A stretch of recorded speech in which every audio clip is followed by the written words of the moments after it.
Ms. Hodge, I want to ask you about an article that you wrote for Bloomberg about affirmative action in universities. You argued that opposition to race-based affirmative action, I'm going to quote you now, is rooted in part in the belief that racism and systems that imposed barriers based on race in American society no longer exist, end quote.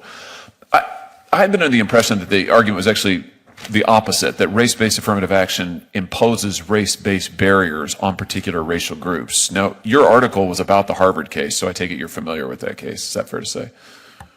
Thank you, Senator, for the question. Yes, I was writing an article following the decision that was made by the First Circuit in that particular piece of Bloomberg. Gotcha. So the court documents, court filings from that case, from the Harvard case, state that, quoting now, Asian Americans needed SAT scores that were 140 points higher than white students, all other quantifiable variables being equal, to get into these elite schools. The same court filings also show that Asian American students who had the same score as African American students were about 25% likely to get into Harvard, whereas the African American student was 95% likely to get into Harvard. So basically, what the documents show is, and I don't know if there's much dispute about this, that Asian Americans are systemically discriminated against with these race-based policies. That's a problem, don't you think? Senator, I will say, and thank you for the question, I'm not intimately familiar with the entirety of the report or all of the information that's contained in it. I know it is cited in the case. However, I would say that with the case that was before the court and currently now is on certiorari and coming before the Supreme Court, that the issue of race as a factor in admissions and utilized in universities is obviously what's going to be contemplated by the court, and understanding that the strict scrutiny standard is applicable.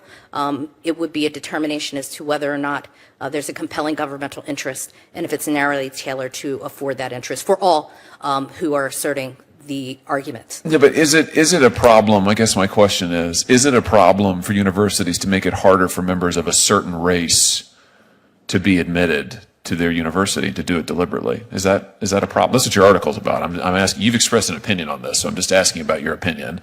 Don't you think that's a problem?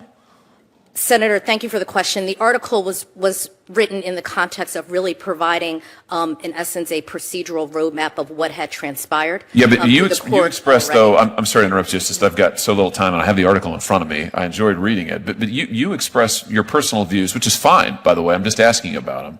Your personal views on this case, and you say that the arguments of those who are arguing against Harvard's policies are actually anti-diversity. You say that they fail to overcome a principle that's of paramount importance to the country. I'm quoting you now, diversity matters, and its value is immeasurable, especially in education. I'm just asking you whether or not having Asian Americans present and able to be admitted on a fair basis with members of other racial groups, if that isn't, in fact, an interest that serves diversity. I mean, don't you think that that's important? Senator Hawley, to your question, and thank you again for it, what has been stated by the court through years of dialogue and deliberation over this specific issue of affirmative action is that diversity matters. And does that include for Asian Americans?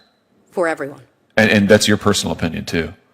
I'm stating based upon how the court has, I'm not putting my personal opinion. I believe that if I'm so fortunate to be confirmed to the district court, that my personal opinion would have no role in the deliberations that I would conduct. I would base all of my decisions on the facts presented, the arguments presented by counsel and or the individual litigants, as well as the law, and apply the law and precedent to whatever's presented to me. But surely you could agree with the statement at this level of generality that deliberate discrimination against Asian Americans is wrong.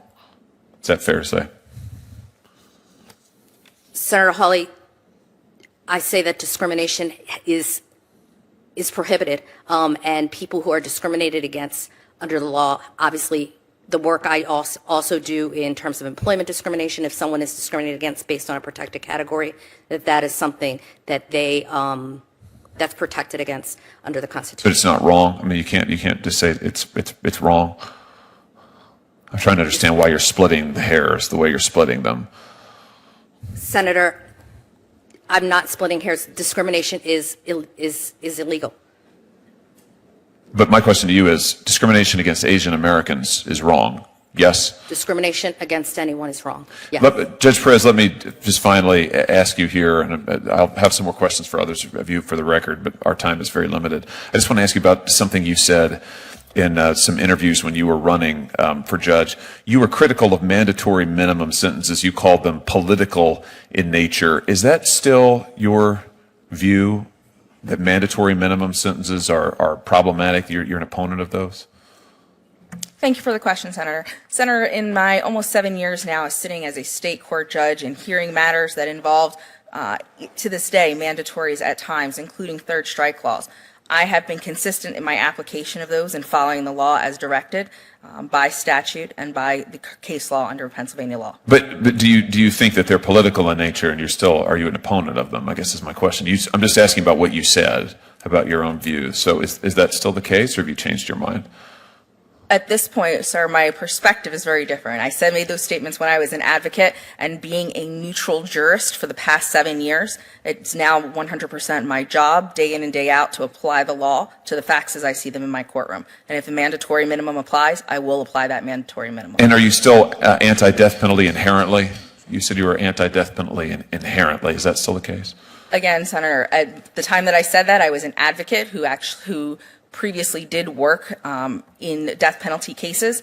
At this time, and for the last 7 years, I've been a jurist with a record of abiding by the law and applying that law to the cases before me. Thank you, Senator Hawley. Senator Cruz. Thank you, Mr. Chairman. Ms. Hodge, I have been concerned for some time that this administration, in making judicial nominations, is not seeking out people who will fairly and impartially follow the law, but rather is systematically nominating people who are partisans, people whose views are sharply out of the mainstream, and people who are extreme. As I look at your record, I see considerable indicia that you follow that same pattern. Is it true that you previously stated, quote, "The root cause of the killing of black people in America is systematic racism"? Thank you for the question, Senator. To a colleague who just asked a similar question moments ago, that statement was made in an article that I wrote following the killing of George Floyd, and I provided what I would say is a revision to that, which is it's one of the root causes. But the statement as written is what I did write. Well, you also described possible solutions to what you described as, quote, "the pandemic of racism," and you specified two in particular: eliminating qualified immunity and, quote, "reallocating police funding." Now, everyone in this committee hearing room knows that reallocating police funding is a commonly used phrase that is also described as defunding the police or even abolishing the police. Do you still think to use your phrase, reallocating police funding, is a good idea?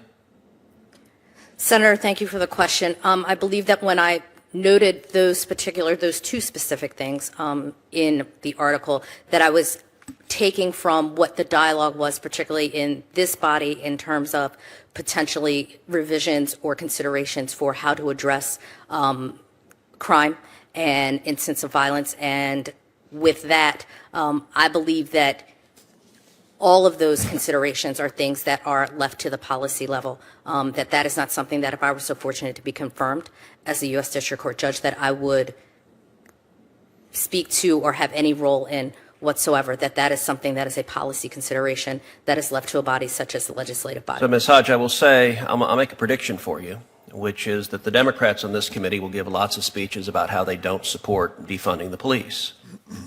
But in your nomination, I'm going to predict every single Democrat is going to vote to confirm you, and the basis for my prediction is every single Democrat has voted to confirm every single judicial nominee that's come from President Biden, no matter how radical. They keep voting for nominees who've advocated, as you have, abolishing or defunding the police, or as you phrased it, reallocating police funding, which is taking the money away from the police. Now, your successor, you were the interim district attorney in Philadelphia. Your successor, Larry Krasner, has become quite infamous. He is one of the many George Soros prosecutors funded with massive amounts of money from Soros. And under his tenure, he has systematically refused to prosecute violent crime. He has released violent criminals, and we've seen in Philadelphia crime rates skyrocketing, murder rates skyrocketing, carjacking skyrocketing.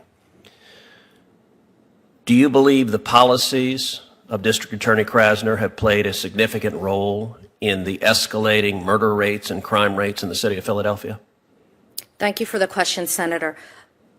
The crime rates in Philadelphia, as well as the crime rates across the country, are a sad and stark reality of the concerns that we all have regarding violent crime.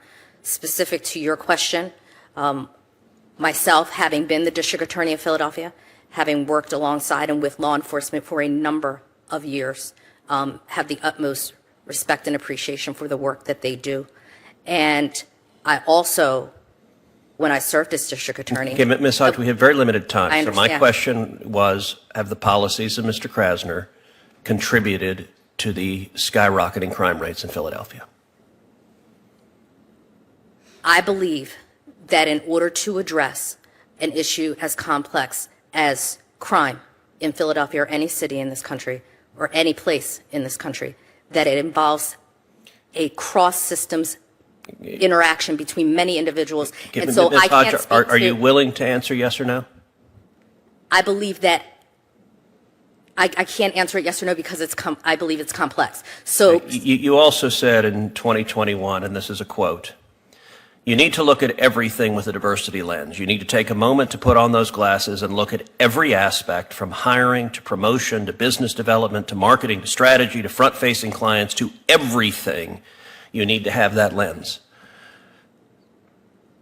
How could a litigant in Pennsylvania have confidence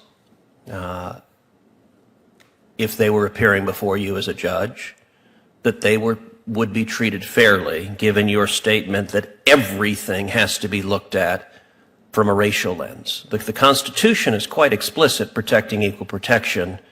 What confidence would a litigant or a criminal defendant have when you publicly said everything needs to be looked at through that lens? Senator Cruz, if you don't mind, if you could repeat the statement or the quote again, because that would be helpful. Sure. Advance me answering the question. You need to look at everything with a diversity lens. You need to take a moment to put on those glasses and to look at every aspect, from hiring to promotion to business development to marketing to strategy to front-facing clients to everything. And you need to have that lens. That was the quote. Senator Cruz, I don't recall the context within which I made that quote, so it's difficult for me to state whether or not it's regarding a matter or a case as opposed to another setting or environment where I may have made or provided that particular statement. However, I will say that I believe that everyone, and I've done this for a number of years in my work specifically as a prosecutor, deserves equal protection under the law, upholding the law and following the law and applying it evenly. And in doing so, I believe that if I were so fortunate to be confirmed, that anyone who would come before me would know that I want to hear all of the facts and circumstances. I want to hear and listen to the complete argument of counsel and the parties, and then apply the law to the facts and apply precedent in order to go ahead and render an appropriate decision. Thank you. You're welcome. Thank you, Senator Cruz.